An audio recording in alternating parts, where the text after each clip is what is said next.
This fight has been teased ever since the 3rd chapter of the manga, and from getting bits and pieces of what these titans of Jujutsu could do, the build-up towards this fight was getting better and better. Titles, goals, lives, the fate of humanity were on the line here, and after 200 chapters, it finally came to be. And now that it's had its conclusion, and I don't think we're obviously getting any more from this battle, I started to wonder, even though it was a sick-ass fight, after all of that, did the fight really live up to its hype and expectations? Well, that's what I'm here to talk about. So after that intro that I just most likely came up with at midnight, yes, I am here to talk about the fight of this shonen generation. The King of Curses, Sukuna, versus my main man, Satoru Gojo. Though I am not alone on this endeavor, with me, I have the lore master himself, Zenith Animanga. Introduce yourself. Hey, I'm Zenith Animanga. I've showed up on this channel before through that killer Chainsaw Man video we made. That was pretty great. You can check out my channel if you like hearing about which character punches harder than another character. It's really great stuff over there. But yeah, that's what I do, and today I'm here to talk about Gojo vs. Sukuna, one of the just generation-defining fights of modern shonen. It's a lot to talk about. Yeah, I can't, it makes me immediately think of, immediately sidetracking. Is there, like, any other fight, say, like, from, like, last generation shonen that's, like, that was this hyped up? Besides, like, just final protagonist versus antagonist, of course. Yeah, I mean, that's what it usually is. It's usually about just the main character fighting off the main villain. That's the big climax of the story. And that's what kind of what makes JJK interesting, is it's put Gojo in such this prominent place in the story, where what he does is almost more important than what Yuji does sometimes. It definitely feels... well, obviously we're going to be getting Yuji fighting soon, and that's going to be crazy. I'm really looking forward to that. But in terms of like sheer hype and build-up, I would say this is a lot bigger. I think the last time we could say something like that, and it's not even really the same thing, but maybe Bleach, because while for the final arc there was definitely a lot of hype for Ichigo fighting Yuha, I would say there was just as much hype for Aizen in that fight, which that's like the closest thing I can think of. It's not even a perfect parallel. This is really a unique situation in shonen. But yeah, that does go with pretty much the entire point of this video. Does Gojo versus Sukuna live up to the hype? Because mostly looking at the last couple of chapters, I think it's well said and done that the fight is officially 1000% over. We're not getting any more of that and stuff. So yeah, what just right at the top of your head, what do you think about the fight and stuff? What were your feelings going into it? My feelings, it's one of those things where going into the fight, I think most people understood how it was going to end on some level, right? Yeah. This is the strongest versus the strongest, but the story can't really continue with Gojo as the strongest. You can't really have stakes that way. He has to lose. Yes. So a lot of it is about the journey of getting there. Is it a worthwhile fight that brings us to that inevitable end point? This is, of course, assuming that Gojo doesn't come back, doesn't start crawling around on his hands, slinging off purple. I believe in him. He could do it. If anyone can. It's Gojo, yeah. Why wouldn't it be? Exactly. There's definitely a lot. I want to say in terms of like sheer choreography, it's up there with the best of the series. I think some of the ideas are just so cool. How they use their different abilities, how Sukuna uses 10 shadows, like using Max Elephant but without summoning it, to do like the piercing blood like move. Like stuff like that is so creative. And what Akutami does with this fight is he really does show the pinnacle of Jujutsu. He doesn't just justify they're the strongest because they're powerful. It's because they're skilled and able to think on the fly how to use their abilities in the best way. This is a really cool looking fight, without a doubt. In terms of just visuals and everything, it's really cool. Because I don't know how anyone could look at like the first like 2 chapters and it's like, okay, they're flying, they cut a skyscraper, then they fall upwards through the skyscraper as it's falling towards them. They're still fighting in it, then it collapses through the city, and they're like, okay, warm-up's done.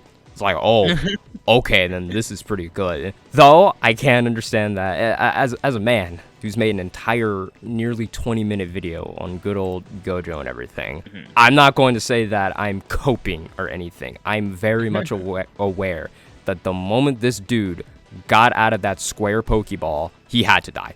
Like, you can go back to the very specific podcast where that man, like, got released and everything. Monumental event. At the end of my good old speech and stuff, I said, he will die. He has to. And you're right, yeah. Exactly. It was the like story demands that he needs to die. Exactly. Like, I had, like, the Shinigami eyes from Death Note. Like, I could just see it. Like, oh, man, he's got, like, no time left. Like, no he's time. Screwed. This fight's interesting, for sure.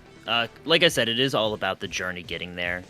And it's a fun journey. You definitely have that, like, that first part, that warm-up. Then it goes into the domain expansion. That stops, and then it's just straight-up ability usage. Which, I mean, there's some cool stuff. I think you can definitely say it's really cool seeing, like, what the peak of domain expansion is. Yeah.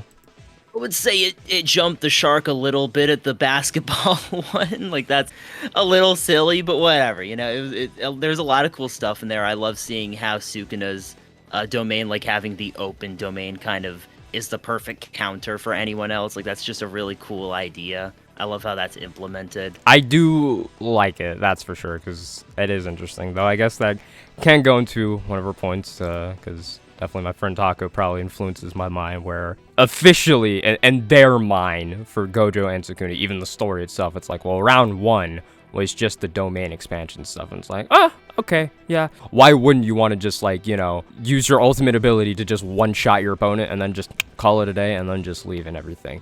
That's really neat and stuff. So the clashes of it is fine, because we don't really get too many moments where it's an actual clash of domains. It's usually just someone summons a domain, then someone counteracts that with their domain, and then, okay, well, the fight's over and stuff. The only time that we really got to see that in some shape or form was good timing, really, was the anime with Megumi, and Dagon and stuff, where, like, he's actually trying to stop a good portion of it, where, what was it, he at least stopped the guaranteed hits. Sure hit effect, yeah. So, he stopped, like, that at least. And then they had to, like, try to figure out how to get out of there, and then Toji comes in. It's insane. It's really cool. But yeah, usually domain expansions are just, like, it's usually the end of the fight. It just wins, or it fails, and that character loses, because now they're screwed. This is something that only these two characters could do, except for, like, Hikari, but, you know, he's losing. Yeah, Hikari's either one of them, so... Hikari's just Hikari.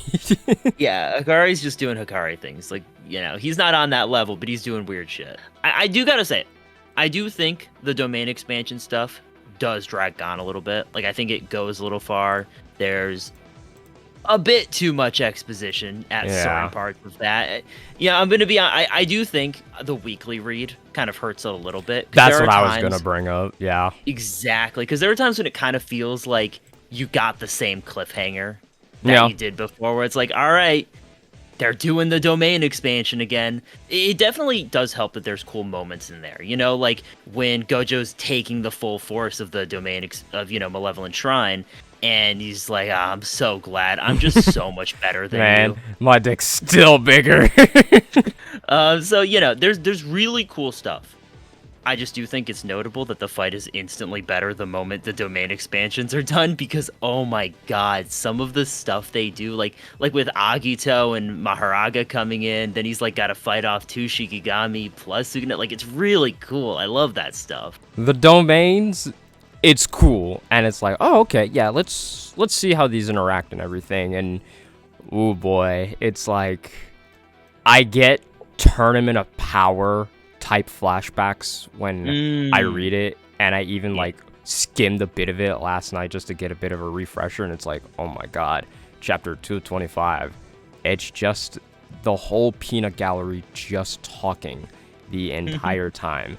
And I don't necessarily have a problem with that, because it's like, yeah, sure, let's, you know, talk about what would happen and everything. Would, like, Gojo's sphere, like, just be destroyed by Malevolent Shrine, so on and so forth. And it's like, okay, you know, it's just like, it's 1 page of them talking. Okay, yeah, 2 pages, 3 pages. Oh, wait, no, 5 pages. 6, 7, 8. Oh, okay, so nearly the whole chapter is just them talking about it. And if I'm getting real nitpicky about it, I think what like something that just bugs me about it is that it doesn't necessarily feel like it's actually characters talking. It just feels like, you know, the characters that we do have watching the fight just feel like mouthpieces for Akutami to explain what is happening. Because, say, for example, why does Maki, a person who has not a drop of curse energy, talking about, like, the absolute details and semantics about a domain? Why does she care? Why does she need to care? It doesn't matter to her. Or, like, any other character. Literally don't work on her. They don't work on her, or, like, just characters who... I don't want to say they don't have a right to say anything, but it's just like, look, I love you, Miwa, but it's just like... Why does her saying something really matter? She doesn't do much. Or Panda, like Hana, so on, so on. Became like special grade in that time skip, I don't want to hear it. You know? Like it's just a lot of like, well, maybe this could happen. Well, I want to throw my opinion in. It's just like, no, you don't. This doesn't sound like you. Why is everyone apparently so intelligent now on abilities that they have no idea how they even work? There's not a single person in that room who knows how Gojo's abilities work, so I don't know why they're trying. It's one of those things where, and I saw someone bring this up, I actually really like this point, that cursed energy is a power system where you can have a conversation like that. And that's really cool, where you can have the characters speculate on how this would interact with like two unknown factors going on. Like that's, and I agree that that's really cool. I just also think the execution isn't fantastic. You know, I do like Miwa throwing water on Kusakabe. That's funny, you know? Yes, sir. That's awesome. Kusakabe, hey, let's go. The one thing that really does kind of hurt about it is, again, that like weekly read, because you're waiting a whole week. Yeah, and then God forbid there's a break. Yeah, and you know, then it's like, oh, God forbid there's a break, yeah. And it's like, this is going to be a lot better, I think, once I read through the series again. Yeah, it's probably like, in a sense, I don't want to say on the same level of like Hikari versus Kashimo, because oh boy, I remember when that first came out on a weekly basis. Nobody wanted to read that man's like ability page and stuff, and it's like, oh my god, what's the point of this fight? Now look what happens. It is almost like universally a lot of people's favorite fights. It's one of my favorites because it's the most Jujutsu Kaisen fight there is. It's so fun. It's so fun and dumb. Yeah, so like I said, it might be better on that, like, going through it again when I do get to that. You know, on that weekly schedule. And, you know, Jujutsu Kaisen is a series that is released weekly. It is made to be read in a weekly format. So I'm going to treat it as such, you know, that is a factor to consider. And, you know, that part's kind of weak about it. Again, the domain expansions do kind of drag on eventually. Like I said, I do like a lot of moments with it. Yeah. Kusakabe surprisingly knowledgeable about all of it. Yeah, which every is funny. single bit of it. I'm telling you, he's gonna pop off later. You know, like he's gonna go crazy. Yeah, pop off and die. maybe. But yeah, it's cool. Like, there's definitely a lot of cool stuff. You know, I love Gojo having to fight off when his domain loses, and he just has to like heal constantly and go through it. The moment where I think like he healed his curse technique. That is such a cool idea, because, like, how does he do that? And then it's like, oh, he just hurt his brain and then healed it, so it's good again. That's insane. That is so cool. That's exactly what I'm talking about, where it's like, these are characters that can break the rules of Jujutsu, but not because those are hard rules, but because it's limited by what people understand about the power system. That is such a cool idea. I love stuff like that, because it really shows just how next level they are. And then Sukuna can basically do the same thing, because he's like, oh, I get it. You're sick with it. I can do that too. Awesome. I could do that. And then it just keeps going, and it's really cool. I love ideas like that. It makes the fight a lot more enjoyable, because it feels like a fight that I will never see again. Like, regardless of how I feel about the whole thing, I do think there are flaws in the fight. I don't think I will ever see anything quite like it, where it's just the absolute peak of power and technique clashing in a way that is just incomprehensible to the characters watching. Yeah. We're part of that peanut gallery as much as we Exactly. as much as we all love to make fun of it. We're with them and everything. But I guess this kind of goes into the next thing, which is, round one, domain expansions. Weirdly enough, it didn't matter after a certain point because they realized, well, shit, I can no longer just use it and stuff. So it just eliminates the one-shot kill for both participants and stuff. So, and then there's round two, where it's just nothing but just style and technique. And yeah, surprise, surprise. The moment this happens, the fight becomes a lot better. You don't have to worry about characters talking about like, well, how does this work and stuff. And just like, bro, just shut up and watch by this point. You don't need to worry about it and everything. And it's really cool to see how techniques are worked and everything. Though that does slightly lead to kind of just another like point I just wish got a bit more expanded upon, and that is the whole idea of Sukuna specifically getting Megami's body for the 10 shadows and stuff, because I was really, really hoping this would be the absolute perfect showcase to show like what the Limitless can do with like just no casualties. Gojo can just go all out and stuff, no problem. And then the 10 shadows, we can really see what we can get. Because I was thinking, okay, the Yaoyorozu fight was just like kind of a preview of what the 10 shadows could really do. Because that did shock everyone. As much as we all like shitting on that fight, it's like, hey, bro, at least Sukuna's doing some cool shit with this technique that Megami did not learn how to use for whatever fucking reason for his entire life. And at least to me, I didn't really get that satisfaction because I don't know, the coolest thing that he does with 10 shadows was, like what you brought up is him using Max Elephant, like piercing blood. That's cool. That's really cool and stuff. Or like the other thing is, which mostly just goes back to the Yaoyorozu fight, is, he can summon the wheel from Maharaga. You don't have to summon the whole thing. You can just summon the wheel for yourself and everything. It's neat. But I was really hoping it'd be like, oh, he's just going to summon shadow after shadow and it's just going to go into one combo after another, and he didn't really get to do that. And I was hoping for that because something that was brought up prior in the story was something that Gojo himself said was like, oh, there were two guys like you and me, Megami. One who was, who had 6 eyes and Limitless, and then a dude who also had the 10 shadows. They hated each other and they fought each other to death. They were on par. And Megami's like, okay, cool. And it's like, no. I don't think you were listening. What that means is that your technique rivals mine. And if not, it's better than mine. Think about that. The 10 shadows is possibly better than the fucking Limitless and more. And I want to talk about that, actually. Yes. Because the 10 shadows is not only debatably better, it is just by every metric the best technique in the series. Like, it's not even close. Yeah. Like, yeah, you have Sukuna. And, Sukuna's whole thing with, cutting anything, not being able to cut things and then being able to cut space. Cool, he had to, use 10 shadows to learn how to do the latter thing, by the way. So, that's, next level We'll stuff. get to that.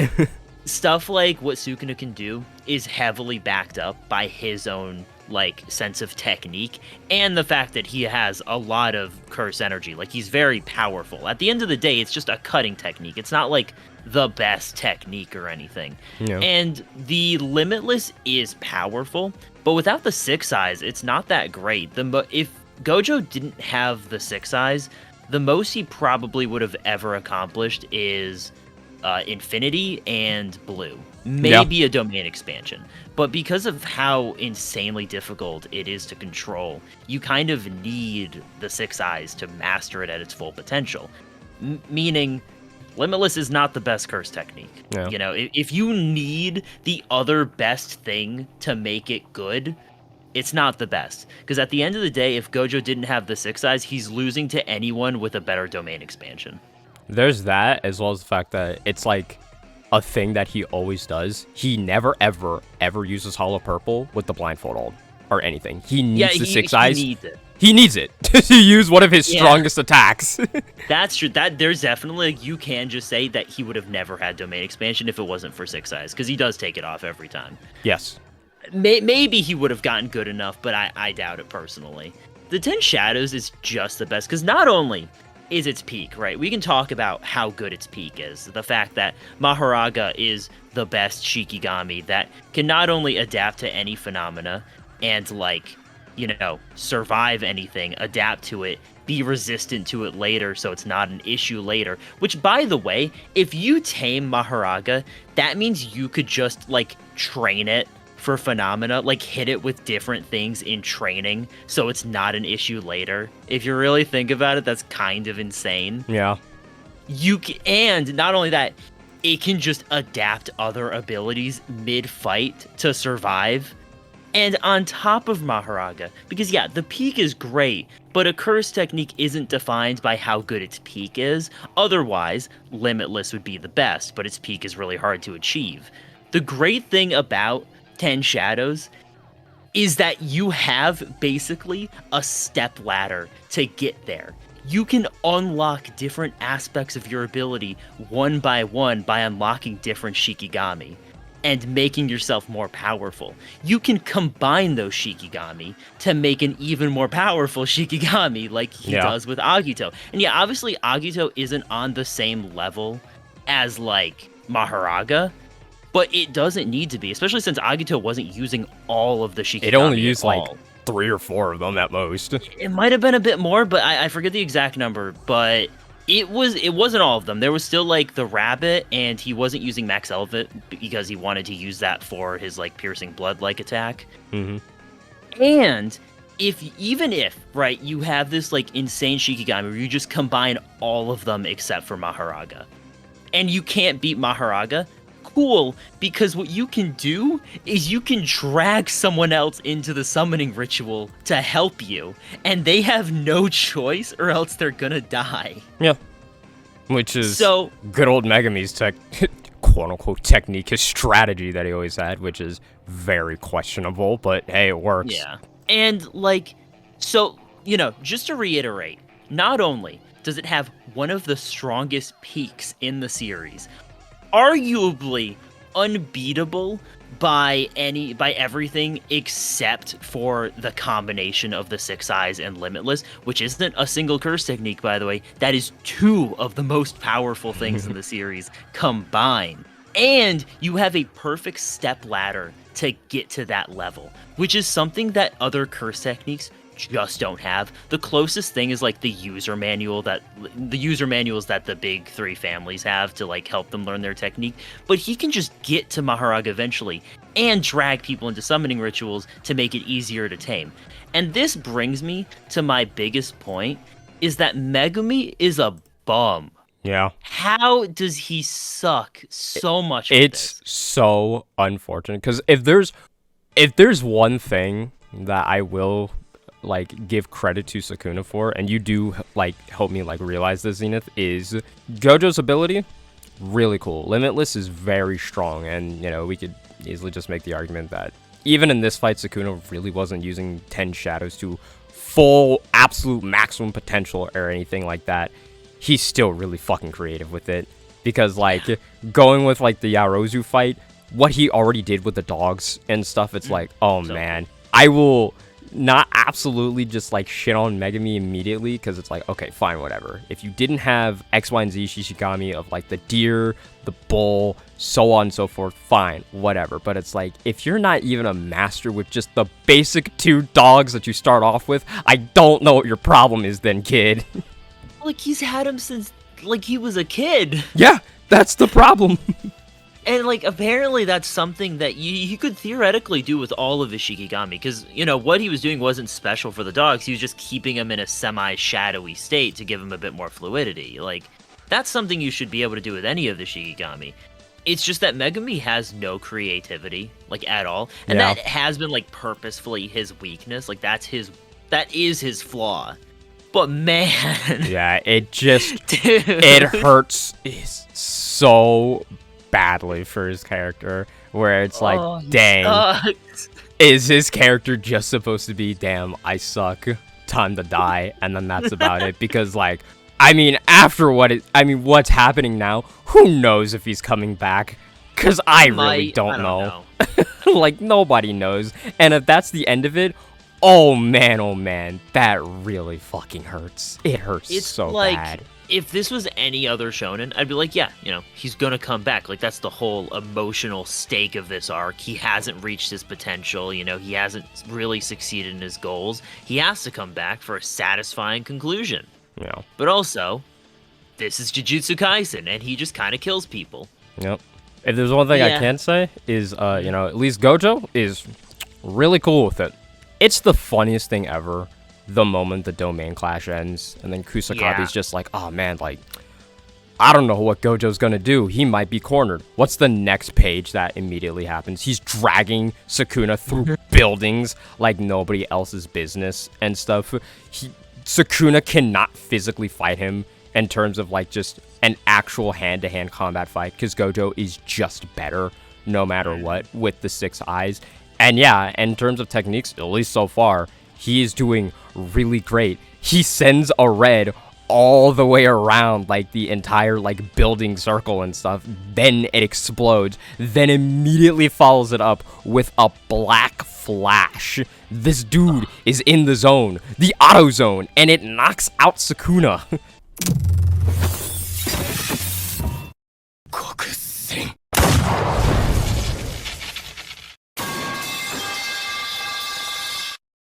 It's so good just seeing him just pop off every moment that he gets, because he uses so many techniques. He uses a red, black flash. He uses blue, like just uses it to crush up the Agito like a paper ball, throw it away, black flash, hit again, black flash. And it's just so neat to see. And then that kind of goes into, what you just said. This is JJK, where characters die, and sometimes it is not executed all that well. And man, oh man, it's the hypest shit ever. And even though pretty much everyone and their grandmother saw it coming, the moment Gojo got that final 200% purple out and stuff, everyone thought like, okay, Gojo got to do pretty much everything that we needed to see and stuff. This was the absolute, peak of the strongest. Personally, to me, I would have liked to see a maximum of some kind, but whatever, I digress. Do you think we could say that, like, I don't know, Purple is just the maximum of the Limitless? Because it never had that title, but also it's a little I weird don't want to say that because it's like Purple is an extension. That's the thing, where it's like, it's not the strongest thing.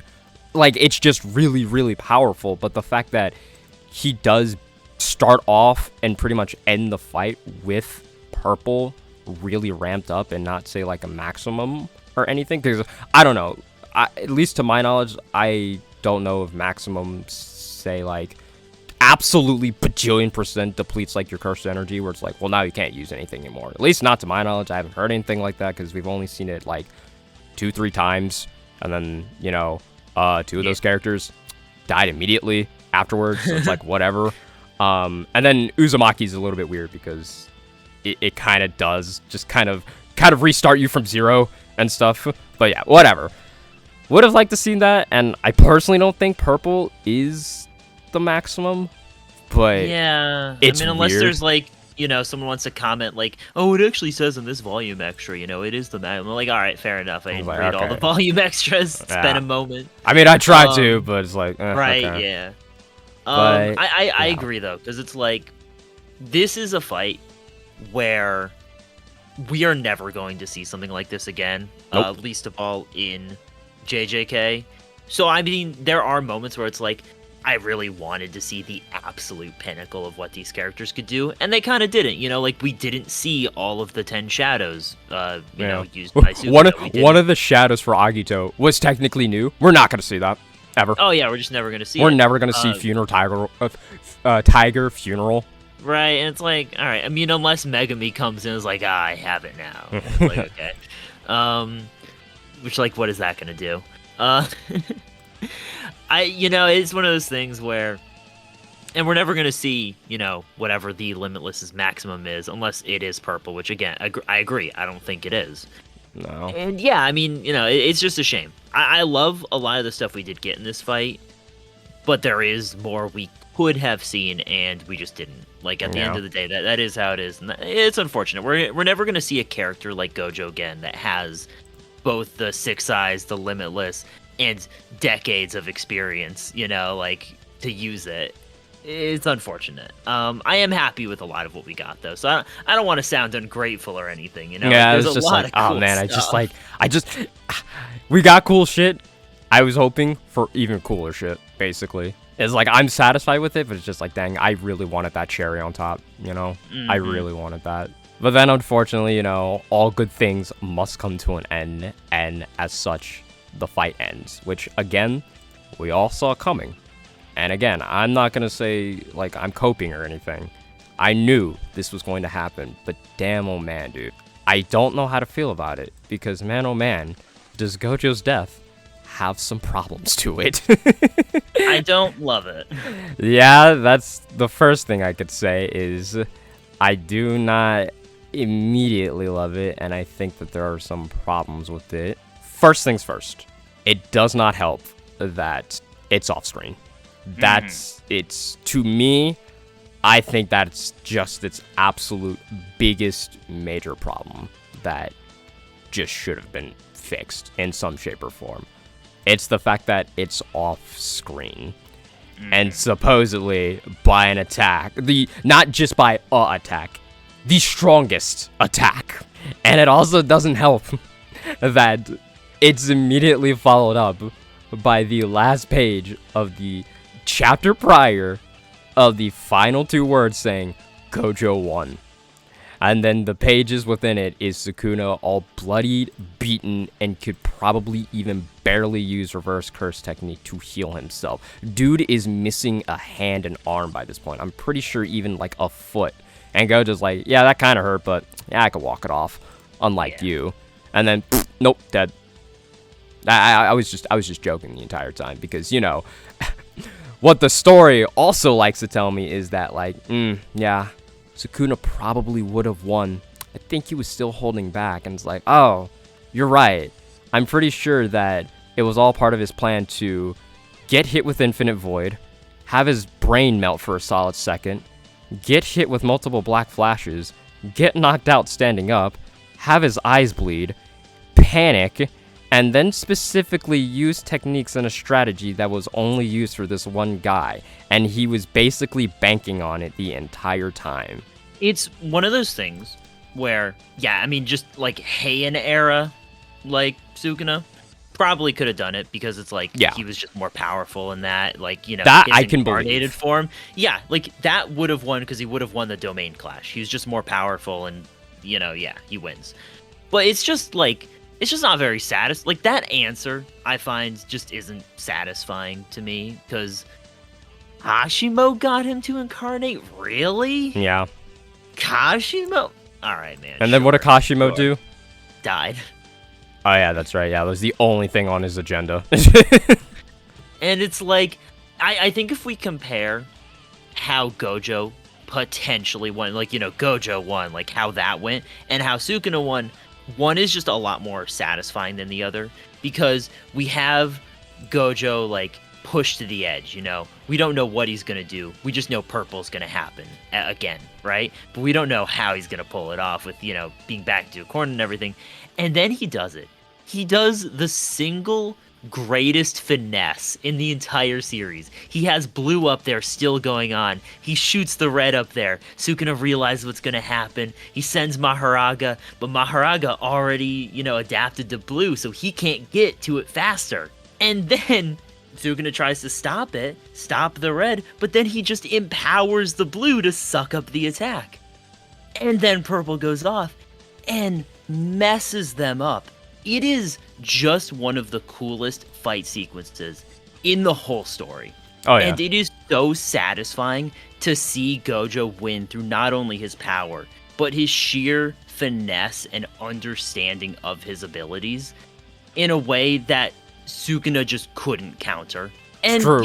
Compared to that, where not only did Gojo get off-screened, but he got hit with an attack that we didn't know Sukuna could do, and then got explained to us after the fact. And then he did it specifically through an ability that Maharaga taught him how to do.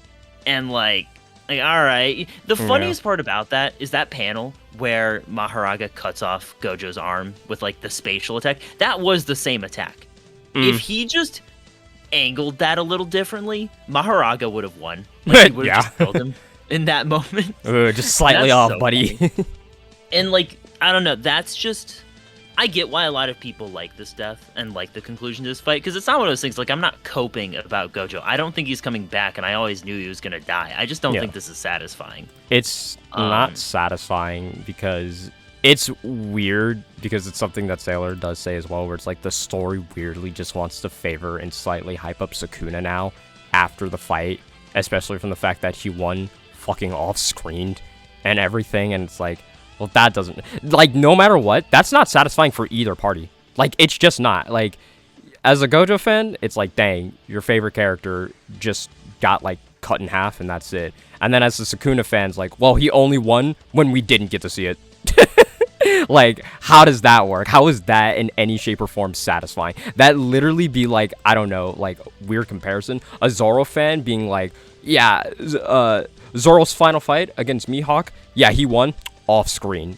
Like, oh man, that is not good for anybody. Yeah, no one's happy. And it's one of those things where it's like, he won through getting, the spatial attack through Maharaga. Yeah. Which I guess that was his plan, is he wanted to use Maharaga to get an ability that could counter Infinity. And like, that's cool. But now the guy that can use Infinity is dead. So it's like, what was the fucking point if you could have just beaten him without Maharaga? Supposedly you don't need 10 Shadows because he could have incarnated and beaten him. It just, like, what was the point?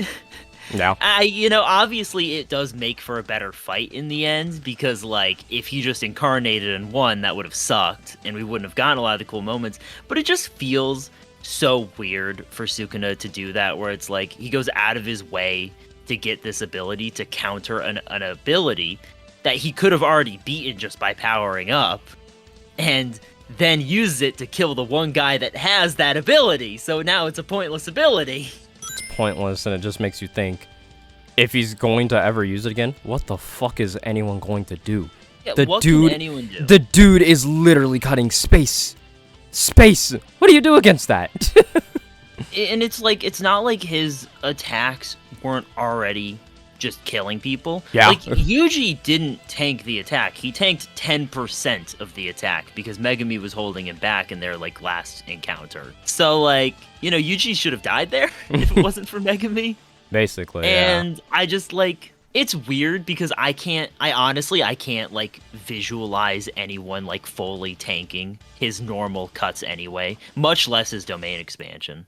I don't know what the point is. Maybe we'll get something. Maybe we'll see some cool stuff where it's like, oh, this is why he wanted it. It was to counter this thing or whatever. Maybe, and that'd be cool.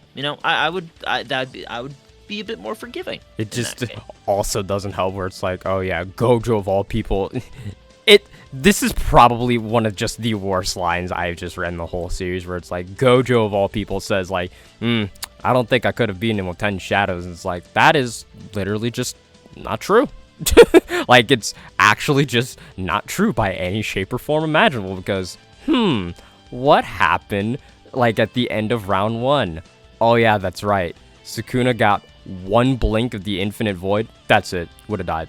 I always say this, and sure, whatever, you can call me whatever you want, but it's like, the way I describe it is that if Sukuna's plan didn't fully go through, where he got Megumi's body by the time of this fight, like what most people imagine, where he would still be in Yuji's fight or whatever, in some shape or form, he would have died. Like, that's not up for debate. He just would have died. Yeah. And, again, there's the whole thing where it's like, yeah, incarnated, Sukuna would have probably won the fight, but also he didn't use that. So if it wasn't for Maharaga, he would have lost there. He literally needed it to beat Gojo, because the point of it was like, oh, okay, Maharaga can do this. Let me see if I can do it and stuff. And then as the fight is going on and on and on, he eventually does that and stuff. And it's like, okay, that makes sense. Do I like the fact that it was off screen? No. There's that problem. As well as the fact that it would have been better for him to also reincarnate at the same time? Because why is Kashimo making him do that? Kashimo, I really need some person to make the character analysis on Kashimo, because man, oh man, I'm sure not understanding it. Hey, well, okay, so the whole thing with Kashimo, and like, I get it. I don't love it because we don't really get much of him, and it's not a super satisfying end to him. But I get it. You know, the whole thing is he was unsatisfied because he was going to just die of old age and wanted to fight someone that could truly make him fight at his best and give him a meaningful end in battle. Which, you know, because that's the whole thing with Gojo, is he was happy he didn't die to age or disease. He was happy that he died to someone who is stronger than him. And that's the same thing where it's like Kashimo, unless he took Kenjaku's deal, he wasn't going to get that. And again, I get that, but like, you know, we don't really spend a whole lot of time with Kashimo as a character. So it's like, you know, Gojo dies, and it's like, by the way, this guy wasn't mourning. You don't have time to do that either. It's time for a fight. And then that fight is like a chapter or two. Yeah. I have a very special technique that can only be used once. Yeah, as in one chapter. Goodbye. Yeah, this is kind of creeping me out. I'm gonna go. Take this for protection. What the hell's this for? When the time comes, you'll know. When the time comes, you'll know. Damn it! There are some things that I do like about Gojo's death. I don't absolutely, you know, love it or absolutely even hate it. You know, because I'm fine with his death. I think it's fine, and in a weird sense, it hit me like a brick the moment the chapter came out, and he says like the one thing that everyone says is just like, "Oh God, do not tell me I am here." Oh no, that's weirdly enough, that's just funny. I like that. It is. It is. And it's really nice to see him, you know, interact with Geto one final time, essentially. And then, like, everyone else that he knew when he was at least a student at Jujutsu High and stuff. It's really nice to see and everything. But damn, I just... The other thing that I do wish, like, at least before his death that we got, which just goes back to the very beginning, before, like, Gojo even threw out that first purple, is why didn't we not get more time with him when he was outside of the prison realm? Because it's just, he's outside of the prison realm. Okay, suit up, fight time, boy. Get in that ring. We don't get much of it, and I was really hoping, like, dang, kind of wanted to get a little bit more details and more character from the fact that one of his friends, Nanami, died. He doesn't really have much of a reaction to that. I don't know why. It just feels really weird. His student, Yuji, almost died during Shibuya, and then got back to life and stuff by Sukuna. That didn't turn out well. He's not having fun. The bar is dead, I'm pretty sure by this point. Like, we don't know. Probably. Yeah, maybe. Who knows? I don't see a body anywhere. And then Megami, soul is destroyed and stuff. And then so on and so forth. Oh yeah, and Maki's got a new hairstyle. And more, I suppose. And it's like, dang. Kind of wish I got a little bit more of what he thought about that, but I guess not. that's not important right now. Yeah, I think it's so funny because there's that new color page we got where it's like it's showing like, you know, this generation of great fighters. Yeah. You know, Yuta, Hikari, Maki, and Yuji. That is so funny because these four are Gojo's goal. You know, to build strong allies in the next generation that he can rely on. And it's like, he didn't do anything for him. Like, he trained Yuji. Yeah. You know, give him credit for Yuji. Hikari got expelled. He sent Yuta, like, to another to country. Africa. And, like, did he do anything for Maki? The only thing I've heard is that, like, he just taught her how to fight, and it's just like, okay, I mean, she kind of already knew how to do that from birth, but cool. Good job. Good job. Yeah. Good job. It also doesn't help that in the same fight itself, everyone, at least, like, Kusakabe straight up says, like, yeah, Gojo's actually not that really good of a teacher. Not because he's got, like, a bad personality. It's just because, like, he's so good at everything, he doesn't know how to properly teach, like, proper steps and stuff. And it's like, okay, that makes sense. Okay, I guess he did teach the new generation something. I don't know. It's just a little silly. Yeah. I don't know. Overall, like, as far as this fight goes, No. I'm not gonna diss it, right? Like, it's one of the best fights in the series. Oh, I yeah, don't it's even sick. think that's arguable. It has some of the coolest moments of any fight. It's just, as a spectacle, I don't think we're gonna see anything like it in Shonen, at least not for quite a long time. Like, maybe we'll get something in a similar way as future Shonen are inspired by JJK, the same way that JJK was inspired by things like Bleach and Hunter x Hunter. But I don't think we're going to have anything quite like this for a long time. And for what we got, I'm satisfied. You know, obviously there are things I would have liked to have seen. There are obviously things I don't like in chapters I don't think are great. But I do love this fight for what it is. It's definitely up there. I'll probably have to give it a bit more time in terms of like, is it within my top 5 and stuff? Because, I mean, you already know my favorite fight. That's still just number 1 because the reasons I've talked about and stuff, but yeah. You made a video on it. You should watch it, by the way, guys. You should watch it, especially if I put this out around the time that like the anime's still going. Who knows? Anyways, but yeah, in terms of the fight, I do like it. Yeah. I do think it does live up to the hype and sort of the expectations that do come with it because like yeah, this fight has been essentially like teased in some shape or form since like the second chapter of the entire series. The moment that Gojo first saw Yuji, technically Sukuna, and so on and so forth. We saw what they could do on that school rooftop, and it's like, okay, these two need to fight. It just needs to happen in some shape or form and everything. And we finally get it, and it's nice.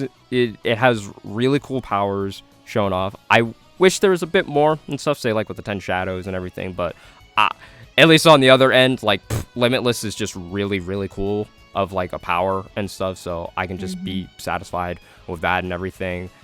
Expository dialogue, at least that's in the beginning, and not the whole fight the entire time, so it's like, okay, if you can get past that, you can get through anything. And you know what? I'm also fine with that and stuff, and there are some things that I do like about Gojo's things, his death, some things that I don't like, so it's constant 50-50 that I have to go with it. So, yeah. I think it lives up to the fight. Think it could have been a bit better, but it's overall still great. Yeah, exactly. But, yeah, I mean, I don't have anything else to say, to be honest. That's it. Yeah, we did it. We did it. We JJK'd. That's what Gojo did, at least. He Jujutsu Kaisen. But, yeah. So, do you have any plugs or anything you would like to mention before we head on out of here? No. Okay. No, I'm good, to be honest. Okay, then. But yeah, thank you for watching and listening, people, for those who have stuck around this entire time. But yeah, let me know what you guys think in the comments below. You know what to do with all the links that we provide and everything of the sort. Check out his channel, check out my channel, more videos, maybe even Sailor's channel, because I'll probably promote that too, so on and so forth. But thank you for watching. That's greatly appreciated, of course. Have a great day, have a great night, everything else, you know what to do. Bye.